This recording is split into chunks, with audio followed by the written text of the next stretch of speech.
For today's episode, I brought several different vegetables from which I'll prepare my own microscope slides. Some time ago, I also bought inexpensive, pre-made microscope slides. The yellow sets contain, or at least are supposed to contain, various vegetables, including potato, onion, and corn. The green sets contain different fruits, such as apple, pear, and lemon. And the purple sets contain animal samples like fur, feathers, and scales. There are really a lot of slides, so in this episode, I'll show 8 different vegetables. To be honest, when I first looked at these pre-made slides under the microscope, I was so disappointed with their quality and so frustrated that I almost wanted to give up on the entire project. But I decided it was important to show them, especially for anyone considering buying them. First up is the carrot. The pre-made slide has an intensely orange color, so let's check what can actually be seen in it. I start by preparing thin slices of fresh carrot, which I place in a drop of water on a glass slide. At 40 times and 100 times magnification, we mainly see the general tissue structure and numerous air bubbles.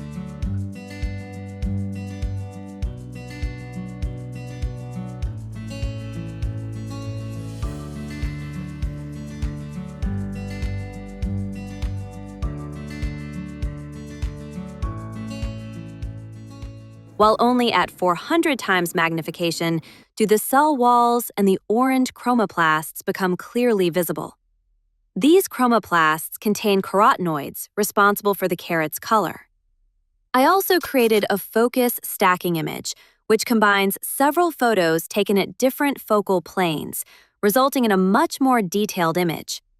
Under polarized light, the difference between the samples is very striking. The fresh sample shows the real cellular structure, while the pre-made slide produces a more abstract image, resembling a colorful, stained glass window. Next is spinach. The pre-made slide has an intense blue coloration, which immediately caught my attention. Preparing a fresh sample was difficult because I couldn't obtain thin enough slices. Only after replacing the blade was I able to get better material, although it still wasn't perfect.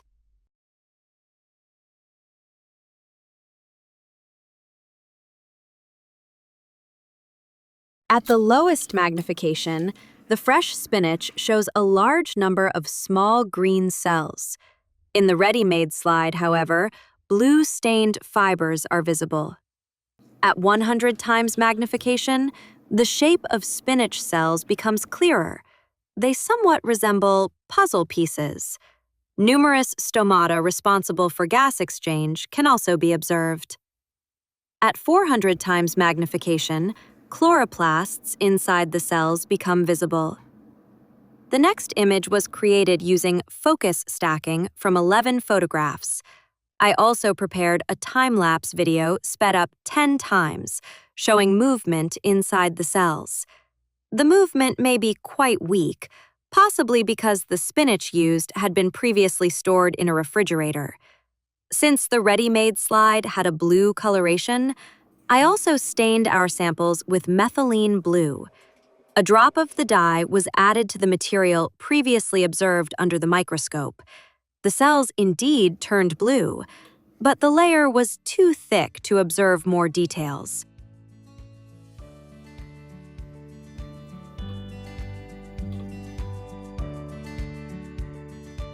Finally, we examine everything under polarized light. In the spinach cells, individual shiny points are visible, which cannot be seen in the ready-made slide.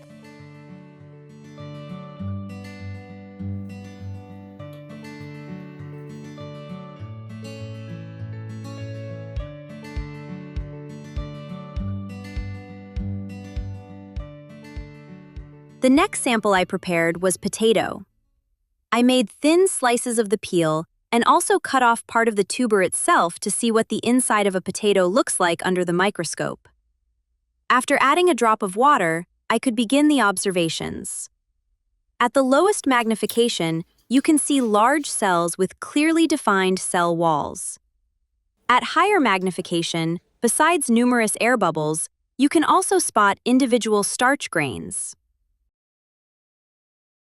At 400 times magnification, thick cell walls and organelles become visible, although finding a perfectly sharp image is more difficult. The movement inside potato cells also looks very interesting. Here we're seeing it in real time. At the end, I compared the image under polarized light. In the fresh sample, the bright cell walls and tiny shining points inside the cells stand out clearly. Meanwhile, the ready-made slide glows with intense, almost neon colors.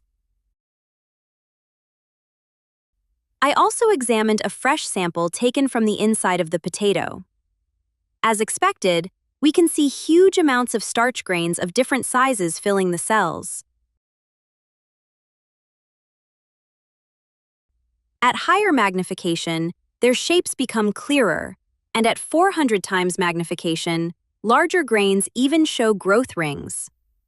Finally, I prepared a focus stacking image made from 6 combined photographs. Under polarized light, starch grains look very distinctive, bright structures with clear cross or plus-shaped patterns. At higher magnification, the effect becomes even more striking.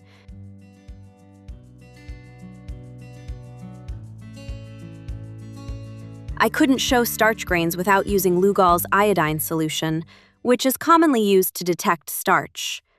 After just a few seconds, the grains started turning dark navy blue or deep violet. The footage was sped up 12 times to better show the staining process. I also managed to create an interesting image here by combining 4 photographs.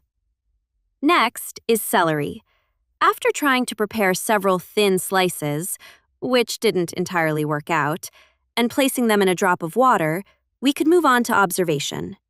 My sample definitely looks completely different from the ready-made slide, which is bright green.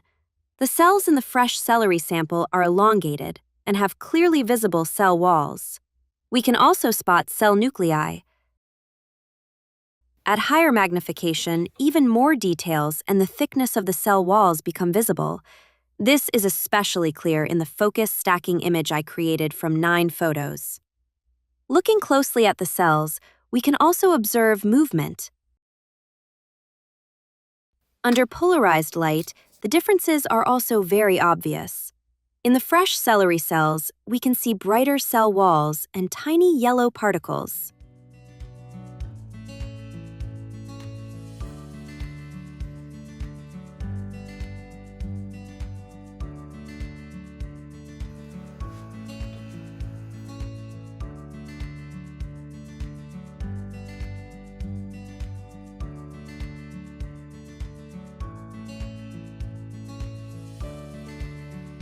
The next sample will be corn. I didn't have fresh corn, so we'll have to use canned corn instead. Taking a thin slice turned out to be surprisingly easy. The skin peeled away from the kernel on its own. After adding a drop of water, we can compare the yellow ready-made slide with our transparent sample under the microscope. At the lowest magnification, the canned corn shows clearly visible cell walls. At higher magnification, individual organelles become visible. The shape of corn cells is very interesting.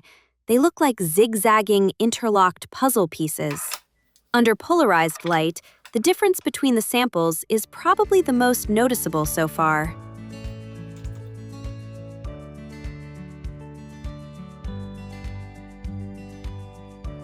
The next sample is onion. I prepared a thin slice from the outer layer of the onion. Our sample is slightly too thick, so under the microscope, we can see several overlapping layers of cells.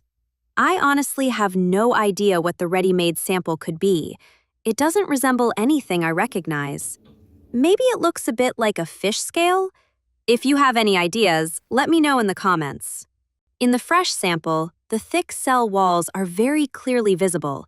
Under polarized light, besides what looks like a piece of fabric or thread glowing very brightly, we can also see lighter areas within the cells. While examining onion under the microscope, I couldn't skip making probably the easiest plant preparation possible. If we peel off the inner onion layer that looks like a thin, transparent membrane, we get a single layer of cells that's extremely convenient to observe under the microscope. We can immediately view it under polarized light as well, because it looks incredible. Does anyone have any idea what those large yellow clusters are? I've never encountered them before.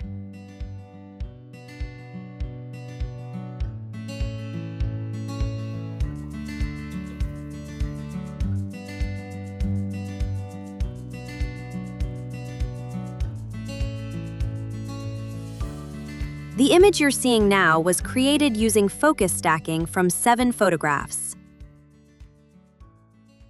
The next, and second to last, object for observation is cucumber.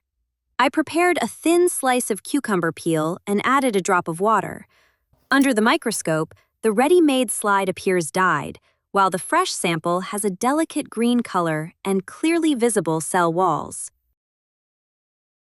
The image you're seeing was created using focus stacking from 9 photos and slightly color-corrected.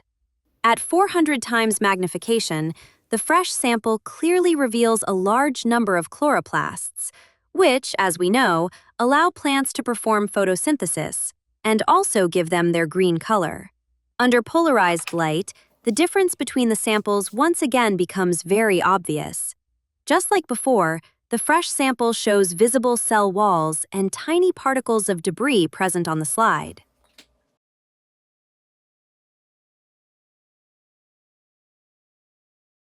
The final sample is Chinese cabbage. I only had a small piece left, but it was enough for observation. After cutting several slices, we could examine the samples under the microscope. The fresh sample contains many dark air bubbles, but we can clearly see elongated cells with visible cell walls.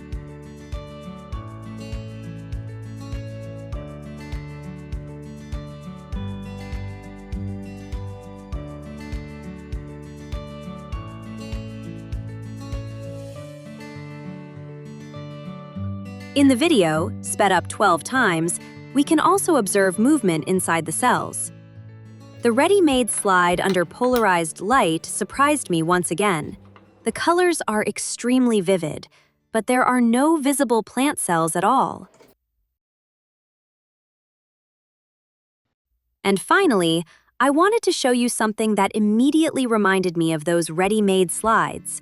Cellulose fibers in cardboard or paper look very similar. I tore off a thin layer of cardboard and soaked it in water. Under the microscope, you can see huge amounts of cellulose fibers. The layer is much thicker, but I can definitely see similarities, although there are more colorful particles visible here.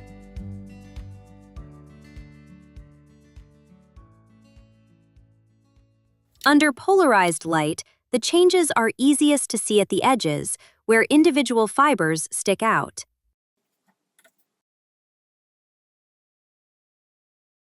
To sum up, I'm honestly frustrated seeing how poor the ready-made samples turned out to be. But at least we got to see what different vegetables look like under the microscope. I think the best option is to work with fresh samples or use trusted ready-made slides from reputable companies, which are often properly stained and much thinner than anything we can realistically prepare at home with a blade. The advantage of making your own slides is definitely that the materials are easy to access. You can observe movement, and unlike cheap ready-made slides, you can be sure you actually know what you're looking at. If you're interested in preparing your very first simple onion slide, feel free to check out my video on that topic. And see you under the microscope.